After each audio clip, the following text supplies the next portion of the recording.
আজকের এপিসোডে আমরা আলোচনা করব কি করলে হারানো চাকরি ফিরে পাওয়া যেতে পারে। যোগ্যদের চিহ্নিত করার উপায় বা কী আছে। 22শে এপ্রিল 2024 যে 25,753 জন ক্যান্ডিডেটের চাকরি বাতিল করা হয়েছে এবং তার জন্য সারা রাজ্য জুড়ে তোলপাড় চলছে, এখনও তার প্রভাব রয়েছে। মেন সমস্যা যারা দুর্নীতি করে চাকরি পেয়েছে তাদের জন্য নয়, মেন সমস্যা তাদের জন্য যারা এই দুর্নীতির করাল গ্রাসে পড়ে গিয়ে স্বচ্ছতার সঙ্গে চাকরি পেয়েও, খেটে পড়াশোনা করে সততার সঙ্গে চাকরি পেয়েও আজ চাকরি হারা। আজকের এপিসোডে আমরা তাদের জন্যই আলোচনা করব এবং সেই বিষয়টাকে একটু আলোকপাত করার চেষ্টা করব।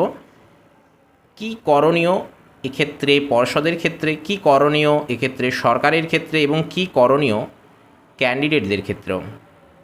আশা করছি আপনারা এর দ্বারা অনেকটা উপকৃত হবেন ভিডিওটি কমপ্লিটলি যদি দেখেন, এবং সেই সঙ্গে অবশ্যই কিন্তু লাইক, শেয়ার, সাবস্ক্রাইব করতে ভুলবেন না। আসুন আজকের এপিসোডে আমরা একটু ডিটেলস আলোচনা করে নিই। প্রথমে আমরা আলোচনা করব যোগ্য চাকরি হারাদের প্রথম কি কাজ, অর্থাৎ তাদের ক্ষেত্রে কি কাজ এই মুহূর্তে করা দরকার। সেটা হলো তাদের হাতের কাছে কিন্তু অবশ্যই এই কটা ডকুমেন্টস রাখতে হবে, যেগুলো আমরা এখানে একে একে উল্লেখ করার চেষ্টা করেছি।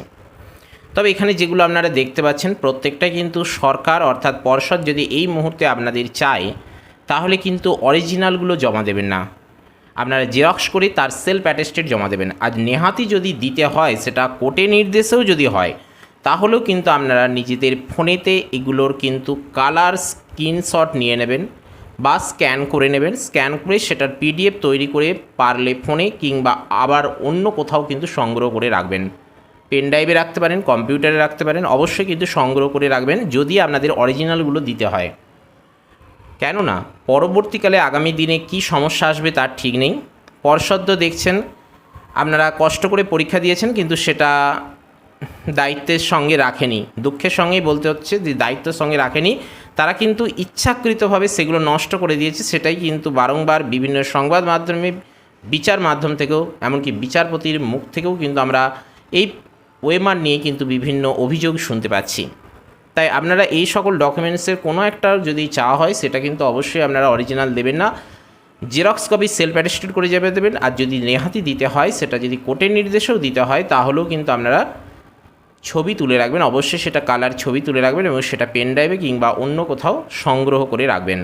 এখানে যেগুলো আমরা উল্লেখ করার চেষ্টা করেছি সেটা দেখুন একদম প্রথম থেকে 2016 যে মামলা, সেই মামলা অনুযায়ী যে 2016 গেজেট প্রকাশিত হয়েছিল এই চাকরির জন্য, সেটা গ্রুপ সি বলুন, গ্রুপ ডি বলুন, 9, 10 বলুন বা 11, 12 বলুন, 2016 যে গেজেট পাবলিশড হয়েছিল সেই গেজেটের কপি আপনাদেরকে কিন্তু সংগ্রহ রাখতে হবে। সেই সঙ্গে যে বিজ্ঞপ্তি প্রকাশিত হয়েছিল পরীক্ষার জন্য বা রিক্রুটমেন্টের জন্য যে নোটিফিকেশান পাবলিশড হয়েছিল, সেই রিক্রুটমেন্ট বা নোটিফিকেশানটাও কিন্তু আপনাদের সংগ্রহ করে রাখতে হবে। সেই সঙ্গে যে সিলেবাসে আপনারা পরীক্ষা দিয়েছেন বা যে সিলেবাস পর্ষদের তরফ থেকে নোটিশের আকারে পাবলিশ করা হয়েছিল, সেটাও কিন্তু সংগ্রহ রাখতে হবে। বলা যায় না কোনটা নিয়ে সমস্যা দেখা দিতে পারে। আপনি যে স্বচ্ছ ক্যান্ডিডেট এগুলো কিন্তু আপনার তার প্রমাণ, এবং এগুলো কিন্তু আপনার প্রমাণস্বরূপ কাজ করবে। সেই সঙ্গে যে ফর্ম ফিল আপ করেছিলেন এবং সেই ফর্ম ফিল আপের যে নকল কপি আপনার কাছে ছিল, সেটা সাইবার ক্যাফে থেকে করুন কিংবা নিজে কম্পিউটারে করুন, তার তো আপনাকে প্রিন্ট আউট রাখতে হয়েছে, সেটা আপনার কিন্তু হাতের কাছে রাখতে হবে বা আপনার সংগ্রহের মধ্যে রাখতে হবে। সেই সঙ্গে আপনার পরীক্ষার যে অ্যাডমিট কার্ড সেটা অবশ্যই রাখতে হবে।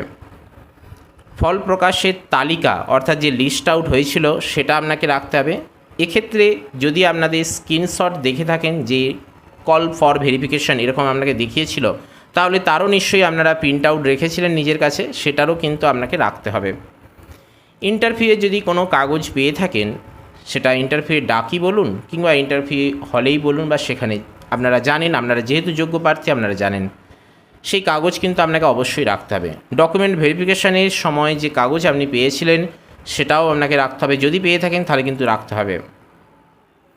কাউন্সিলিংয়ের সময় যদি কোনো রসিদ আপনি পেয়ে থাকেন সেটাও কিন্তু আপনাকে রাখতে হবে, এবং সেই সঙ্গে জয়েনিং লেটার যদি আপনার অফিসিয়াল কোনো ইমেল এসে থাকে সেই সময় কিংবা বর্তমানেও, সেগুলোও কিন্তু আপনি ইমেলটা তো রাখবেন এবং সেটা প্রিন্ট আউট করে রাখতে পারলে আরও ভালো হয়। এবং যদি ফোনে কোনো মেসেজ এসেছিলো সেই সময় চাকরির জন্য কিংবা মেসেজ এখনও আসছে, তাহলে সেগুলোও কিন্তু আপনাকে সংগ্রহ করে রাখতে হবে। হ্যাঁ, এবার সমস্যা হচ্ছে মেসেজ আপনি রাখবেন কী করে, হয়তো আপনার মোবাইল থেকে ডিলিট হয়ে গেছে, সেটা কিছু করার নেই। তবে সেই সময় যে মেসেজ এসেছিলো তার নিশ্চয়ই আপনি স্ক্রিনশট রেখেছিলেন বা সেটা কোনো কাগজে নোট ডাউন করে রেখেছিলেন তারিখ সহ, সেটা কিন্তু আপনাকে সংগ্রহ রাখতে হবে। এটাই কিন্তু আপনার একজন যোগ্য ক্যান্ডিডেট স্বচ্ছ সততার সঙ্গে পাওয়া চাকরি প্রার্থী হিসেবে প্রমাণস্বরূপ বহন করবে। যেহেতু আপনার কাছে ওএমআরের নকল কপি নেই, তাই এগুলোই কিন্তু আপনার কাছে এখন সবথেকে বড় মূলধন বলা চলে। এগুলো হলো যোগ্য চাকরি হারাদের একটা প্রাথমিক পদক্ষেপ, এগুলো আপনার কিন্তু হাতের কাছে রাখতে হবে। বেশ, এবারে যে বিষয়টা নিয়ে আলোচনা করব সেগুলো হলো যে বিষয়গুলি আদালতে যথাযথভাবে পেশ করলে যোগ্য চাকরি প্রাপকদের চিহ্নিত করা সম্ভব হবে, এবং এগুলো কিন্তু ক্যান্ডিডেটদের পক্ষে সম্ভব নয়। এগুলো যেগুলো আমরা এখানে একে একে উল্লেখ করছি প্রত্যেকটা কিন্তু পর্ষদের তরফ থেকে করা দরকার, এবং পর্ষদ যদি এ ব্যাপারে সদিচ্ছা প্রকাশ করে তাহলে কিন্তু এগুলো করলে আশা করা যায় যোগ্য ক্যান্ডিডেটরা কিন্তু তাদের সুবিচার পাবে, তারা তাদের বঞ্চনার শিকার থেকে রক্ষা পাবে। কেন আমরা সকলেই চাই যে ন্যায়ের জয় হোক, সততার জয় হোক, সত্যের জয় হোক।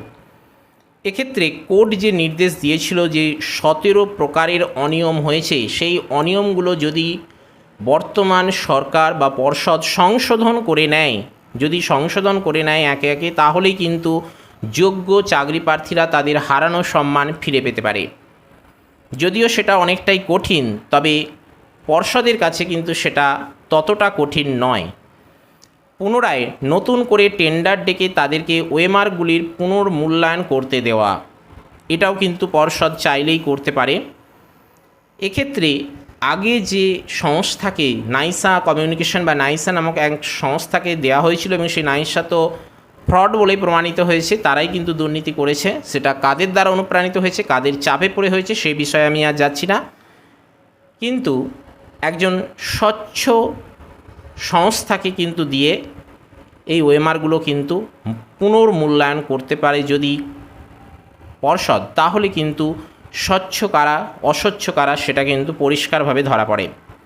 নেক্সট, নাইসার যে প্রাক্তন কর্মচারী, যিনি গাজিয়াবাদে তার বাড়ি, এবং সেই গাজিয়াবাদে তার বাড়ি থেকে যে ওএমআর শিটগুলো সংগ্রহ করা হয়েছে, উদ্ধার করা হয়েছে, এবং সেই উদ্ধার করেছে কেন্দ্রীয় সংস্থা, অর্থাৎ কেন্দ্রীয় তদন্তকারী সংস্থা যার নাম সিবিআই।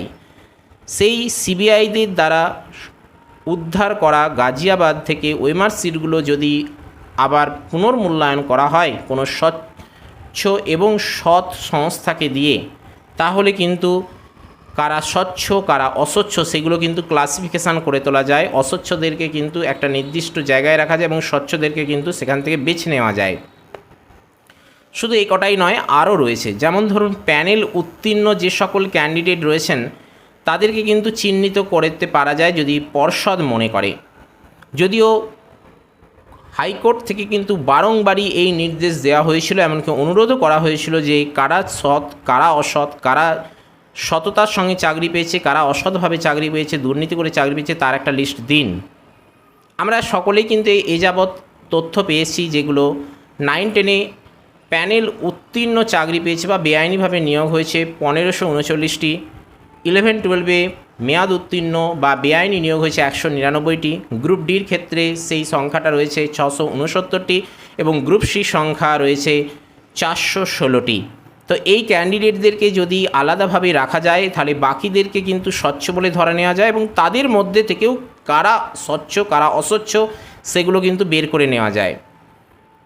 যদি পর্ষদ এ ব্যাপারে তৎপর হয়, যদি সদিচ্ছা প্রকাশ করে, তাহলে কিন্তু এটা করা যায়। যদিও পর্ষদ কিন্তু জানিয়েছিল যে সুপ্রিম কোর্ট যদি আমাদেরকে স্বচ্ছ অস্বচ্ছের তালিকা চায় তাহলে আমরা দিতে প্রস্তুত, অর্থাৎ পর্ষদের দিক থেকেও কিন্তু সেরকমই চিন্তাভাবনা রয়েছে। তার বক্তব্য থেকে কিন্তু আমরা এই রকমই একটা আভাস পাচ্ছি।